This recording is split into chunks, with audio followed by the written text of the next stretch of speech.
Hey guys, and welcome back to this channel. In this video, I'll be showing you guys how you can get the new Valentine's Day post back. Super simple and easy to do. I'm just going to go here and I'm actually just going to take off the bow so you guys can see the full effect. So this is my favorite pose. It's the blow kiss one.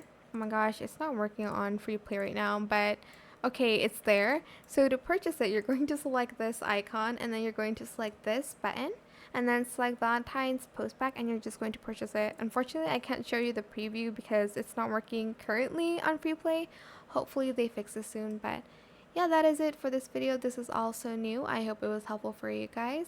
Don't forget to like, comment, share, and also subscribe to this channel. If you haven't done that already, if you have any more questions about this video, just leave it in the comment section down below.